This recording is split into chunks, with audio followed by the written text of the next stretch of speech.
Graça e paz, amados, maravilha do Senhor, abençoados, abençoada, riqueza do Todo-Poderoso Deus, corra linda do Senhor, mais um café com Deus com o pastor Maurício Loureiro. O café de hoje está lá em Atos dos Apóstolos, capítulo 17, versículo 2 e versículo 3, ok? Muito obrigado você que tem compartilhado, muito tem me ajudado. Você que se inscreveu no canal também nos ajuda bastante. Sabe que eu tenho um compromisso de orar por você. Quero lembrar você, meu amado, nós já vimos falamos lá para trás, estou voltando a lembrar.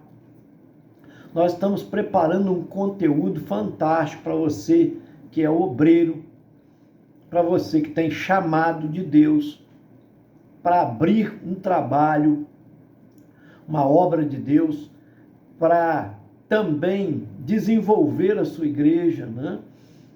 Então nós vamos estar trazendo um curso.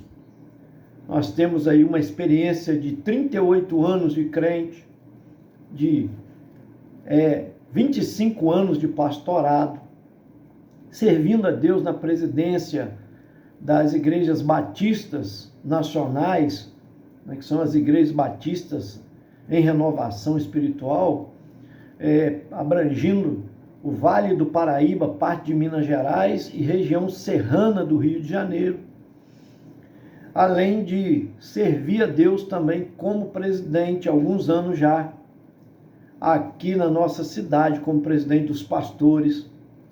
Trabalho numa igreja que tem milhares de membros, né?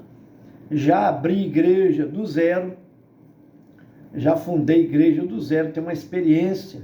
Já peguei igreja com 3 membros, já peguei igreja fechada, que o pastor tinha morrido, estava toda danificada a igreja, pequenininha, lá no alto do monte. Desenvolvemos. Tenho uma experiência de ajudar a igreja grande, em cidade grande, de emancipar a igreja. Então eu vou estar compartilhando com você um curso, uma mentoria, tá? Como fazer sua igreja crescer. Claro que a gente sabe quem dá o crescimento é o Espírito Santo, é Deus que dá. Mas existem algumas coisas, por exemplo, eu sempre digo isso. Eu nunca precisei botar a mão na cabeça dos meus filhos. Eu tenho um casal de filhos, né? Meu filho tem 35 anos, a minha filha tem 27 anos, eu nunca precisei de botar a mão na cabeça deles e falar cresce, cresce, cresce, cresce. Por quê? Porque crescer é a ordem natural das coisas. Mas quando a igreja não está crescendo, assim como meus filhos, se eles não tivessem crescido, o que eu teria que fazer? Levar num especialista, num médico especialista, para fazer alguns exames, para saber o que estava acontecendo com meus filhos. Não é verdade? Se um deles tivesse passado por esse processo, eu teria que fazer exame, procurar um profissional na área, para poder, então, diagnosticar. É isso que faz um consultor de igrejas. Eu vou dar um curso de consultoria de igreja para você. Então, eu vou te ensinar do 0 a 10, né? Vamos pôr assim, para você entender. Desde abrir uma igreja do zero, desde iniciar com poucos membros, até ter uma igreja de porte pequeno, porte médio e porte grande. Trazer uma experiência, tá? Compartilhar com você essa experiência. Em breve, aguarde. Nós estamos gravando, preparando todo o conteúdo, vai ser muito bacana. E você pode até pensar assim, pastor, mas eu não tenho esse chamado, mas você conhece alguém que tem, você conhece às vezes algum pastor que está passando por dificuldade, você pode adquirir esse curso e presentear essa pessoa, ok? Deus te abençoe em Cristo Jesus. Vamos lá. Café de hoje, lá em Atos dos Apóstolos 17, versículo de número 2 e 3, está escrito assim: e Paulo, como tinha por costume, foi ter com eles, e por 3 sábados disputou com eles sobre as Escrituras. Tem versão que diz, discutiu com eles sobre as Escrituras, expondo e demonstrando que convinha que o Cristo padecesse e ressuscitasse dentre os mortos. E este Jesus que vos anuncio, dizia ele, é o Cristo. Nós aprendemos muitas lições aqui. Paulo chegou em Tessalônica. Ele vinha de uma viagem, passou por Anfípolis e depois por Apolônia, chegando em Tessalônica. Quando ele chega na cidade, qualquer cidade que Paulo chegava, ele tinha uma estratégia, que ele aprendeu com Jesus, embora não andou com Jesus, né? Mas o Espírito Santo ensinava ele. E a gente aprende muito com o Espírito Santo. E a experiência dos outros, ela serve para nós, na verdade. Paulo, o que ele fazia? Ele já ia direto numa congregação. Sinagoga é o mesmo que congregação. Ele ia lá. Por quê? Lá ele participava e tinha oportunidade de também falar. Porque abria-se oportunidade para as pessoas. Eu gostaria de dar uma palavra, né? E então, ao dar a palavra, ele confrontava os tais, de maneira que ele era judaísta, ou seja, da religião judaica, né? E ele aproveitava para mostrar de um novo ângulo, um foco diferente que eles não tinham visto ainda, de uma maneira, de um olhar diferente, de um ângulo diferente, as Escrituras Sagradas, mostrando para eles que as Escrituras apontavam para o Cristo, que é justamente esse Jesus que tinha sido crucificado. Que eles achavam que era apenas um profeta, nunca imaginavam que era o Filho de Deus. E por isso, muitas das vezes ele discutia, diz o texto aqui, Paulo, como de costume, quer dizer, sempre fazia isso em alguma congregação, em qualquer cidade que chegava, foi ter com eles, e por 3 sábados discutia com eles sobre as Escrituras. As reuniões eram aos sábados, então ele aproveitava, ia lá, e na oportunidade, né, e depois do culto, depois, mesmo assim, ele discutia com eles. Ele esteve na casa de Gésio, hospedado na casa de um dos principais da sinagoga, que se converteu a Cristo. Então, muitos eram persuadidos por Paulo, vencidos na discussão, ele mostrava para eles. Outros não aceitavam, saía de lá, né, resmungando. Esse texto está do versículo 1 ao 10. Você vai pegar e vai ver depois com calma aí, tá? Então, ele diz, versículo 4, e alguns deles creram e ajuntaram-se com Paulo e Silas. Paulo estava na companhia de Silas, né? Então ele diz, e também uma grande multidão de gregos religiosos, e não poucas mulheres principais, quer dizer, mulheres importantes, mulher esposa de cônsules, esposa de governadores, mulheres ricas, milionárias, elas também foram persuadidas por Paulo, convencidas pela palavra que Paulo pregou, porque o Espírito Santo, ele convence o homem da justiça, do juízo, do pecado. Mas alguns que têm um coração tão duro, não deixam o Espírito Santo convencer, né? E a Bíblia diz que a fé vem por ouvir, e ouvir da palavra de Deus. Então, quando você está ouvindo, Deus está trabalhando, o Espírito Santo está trabalhando no seu coração, para te convencer, para te converter o seu caminho, né? Nós falamos isso no café passado, conversão, né? Mudança de direção. Então vai. Mas alguns judeus desobedientes, versículo 5, movidos de inveja, tomaram consigo alguns homens perversos, dentre os vadios, e ajuntando o povo, alvoroçaram a cidade e assaltando a casa de Jason, procuravam trazê-los para junto do povo. Então veja só, sempre vai haver confronto, né? Não adianta, se você serve a Deus, você é luz. A luz não tem combinação com as trevas.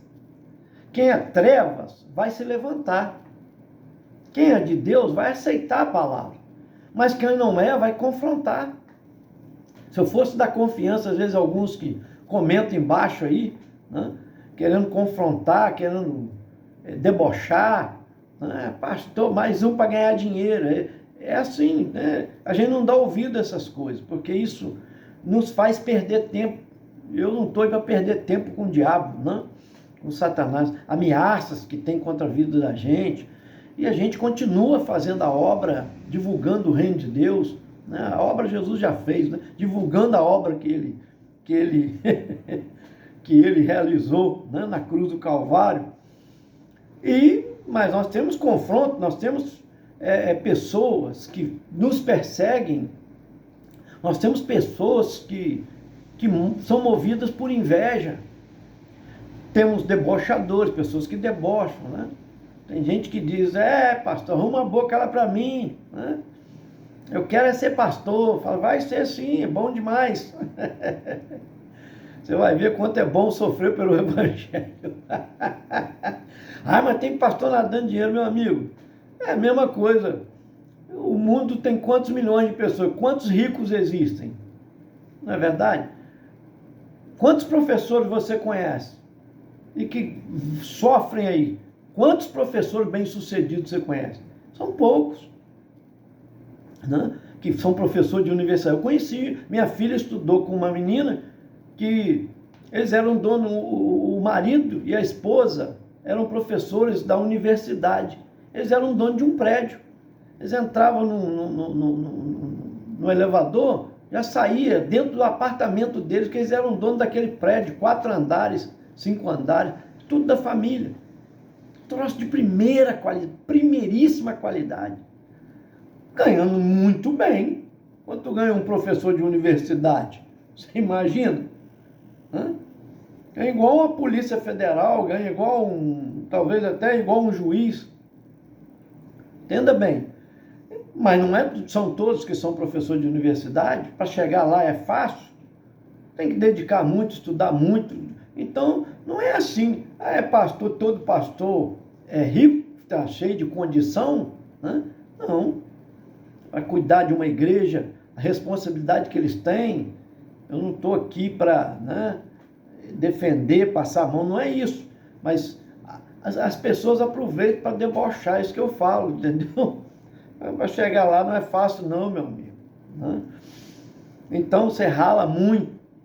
Isso é em toda profissão. Se você for perseverante, persistente, você vai subir, você vai galgar, você vai crescer. É inevitável o crescimento, aquilo que eu falei no princípio. Se eu não estiver crescendo, tem alguma coisa errada que eu preciso analisar. É onde a gente entra com uma análise, né? Mas Paulo está aqui, voltando ao assunto aqui, Paulo está aqui, agora sendo perseguido.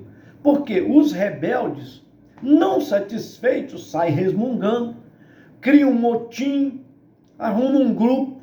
Porque o problema é esse, que a pessoa às vezes faz crítica e ela vai em busca de quem apoia a sua crítica. Esse é o problema. Até dentro da igreja, quando a pessoa não está satisfeita, em vez dela falar com o líder, em vez dela falar com a liderança, que ela não está satisfeita, não. Ela começa a fazer burburinho, né? Panelinhas dentro, criando o quê?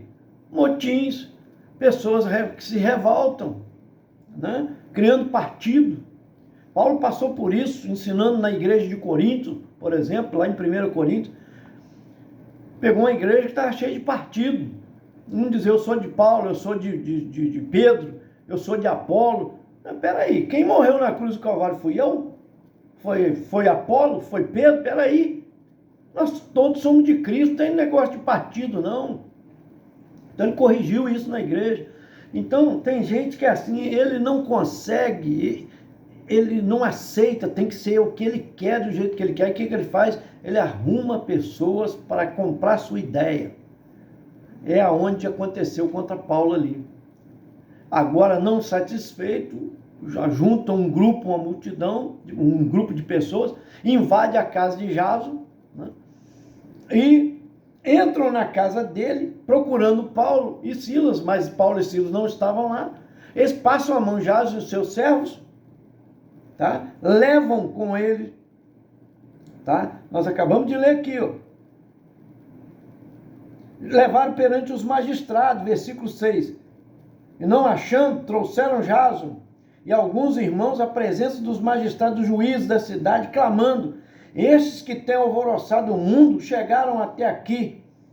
Olha só, versículo 7.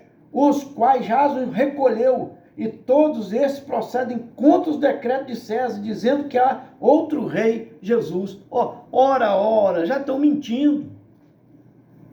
Ele estava pregando Jesus como Cristo, como Salvador. Agora eles já estão dizendo que eles estavam pregando um outro rei para tomar o lugar de César. Quer dizer, para achar aval do magistrado, eles acusam. É assim que acontece. Arruma uma acusação falsa.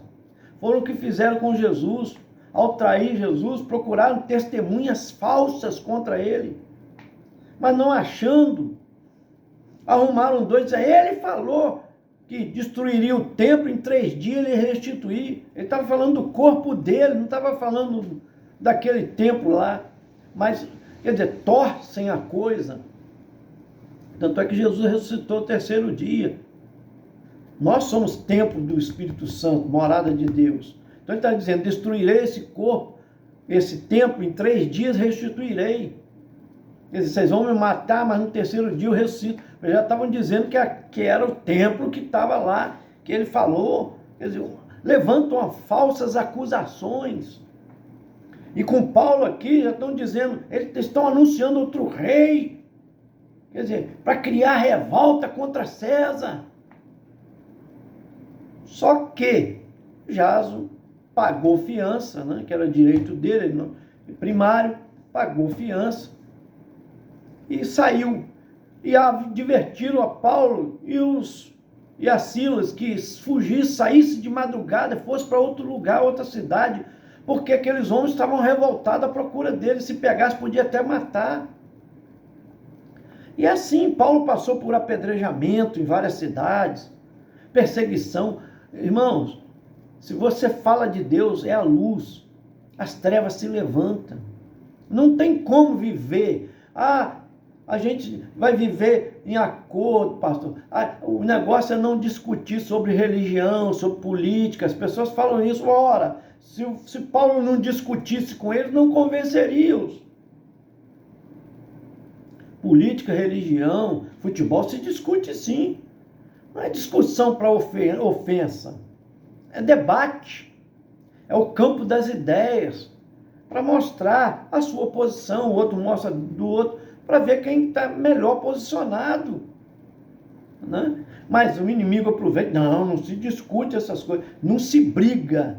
Mas discutir, Paulo discutiu. Durante 3 sábados você vê que muitos foram convencidos, inclusive mulheres importantes, mas saiu de lá os revoltados, né, que infelizmente tem isso. O pecado se levanta, né, os invejosos, por inveja, diz a Bíblia, que o texto fala bem claro, leia do versículo 1 ao 10, você vai ver, por inveja. Então, porque é o pecado, as pessoas que estão no pecado, elas não querem mudar. E o pecado, um dos pecados é a inveja. Então não consigo vencer a pessoa, não consigo estar na posição dela, eu vou destruí-la. Isso é inveja. Amém? É o que fizeram com Jesus. Jesus atraía a multidão, porque falava com amor, com autoridade e com verdade.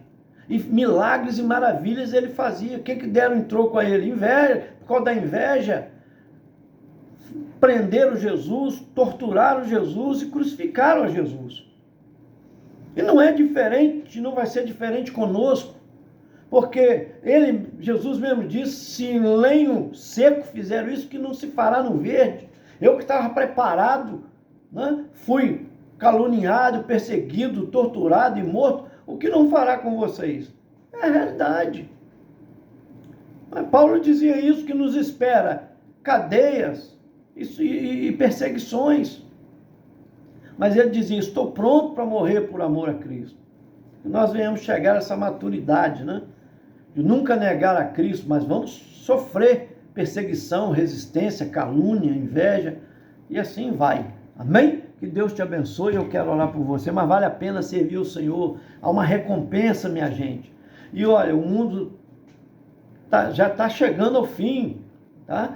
Aí o tempo do arrebatamento está aproximando, com tudo que tem acontecido, presta bem atenção, os sinais estão aí nos céus e na terra, amém? Quero orar por você, Pai Todo-Poderoso, nas tuas mãos poderosas, quero colocar, ó Deus, todos os caminhoneiros, todas as autoridades constituídas deste país, colocar nas tuas mãos, meu Pai, o judiciário, as autoridades, Senhor, militares, civis, segurança pública, em nome de Jesus. Coloco nas tuas mãos também, ó Deus, a Lindinalva Bassani e família lá de Embu, São Paulo, a Nelma Kumaru de Pernambuco, seus filhos e netos.